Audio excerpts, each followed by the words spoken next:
నమస్తే ఫ్రెండ్స్, మన ఛానల్ అందరూ సబ్స్క్రైబ్ చేసుకోండి. ఎందుకంటే ఇలాంటి ఇంపార్టెంట్ విషయాలు, స్ట్రేంజ్ థింగ్సే మన ఛానల్ వేస్తుంటాం. చాలా ముఖ్యమైన విషయాలు. క్రిస్మస్కి చాలామంది సెలబ్రేట్ చేస్తుంటారు. అయితే చాలామంది షాపింగ్ మాల్స్ లేరు, అక్కడెక్కడ చూస్తుంటారు. కానీ నేను ఒక ఊరు వచ్చాను, భీమవరం దగ్గర ఆకివీడ్ అని. ఇక్కడ చాలా బాగా క్రిస్టియన్స్ ఏరియా ఇదంతా చాలా బాగా చేశారు. డెకరేట్ చేసి చిన్న చిన్న ఫ్లవర్స్, స్టార్స్, బాల్స్ వేసి మొత్తం క్రిస్మస్ తాతను వేసి మొత్తం సెటప్ చేసి చిన్న యేసు ప్రభు ఇవన్నీ మొత్తం చాలా బాగున్నాయి. చూస్తేనే క్యూట్గా ఉన్నాయి. యాక్చువల్లీ ఈ వీడియో క్రిస్మస్ రోజు అప్లోడ్ చేయాలి, కానీ లేట్ అయ్యి అనివార్య కారణాల వల్ల జనవరి 1 రోజు అప్లోడ్ చేస్తున్నాం.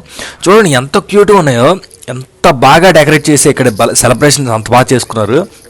యాక్చువల్లీ క్రిస్మస్కి 10 రోజుల ముందు నుంచే ఇవన్నీ ఉన్నాయి. నేను అప్పుడే తీశాను, కొన్ని ఎడిటింగ్ టెక్నిషియల్ ఇష్యూస్ వల్ల లేట్ అయింది. ఈ అప్లోడ్ చేయాలని ఇప్పుడు అప్లోడ్ చేసాం. చూడండి ఎంత బాగుందో లైటింగ్స్ అవి. ఆ చిన్నవి అయితే చాలా ఎగ్జిబిషన్స్లో పెడుతుంటారు, క్యూట్ టాయ్స్ అవి అలా చేశారు. మొత్తం ఏరియా అంతా అంతే క్రిస్మస్ సెలబ్రేషన్స్.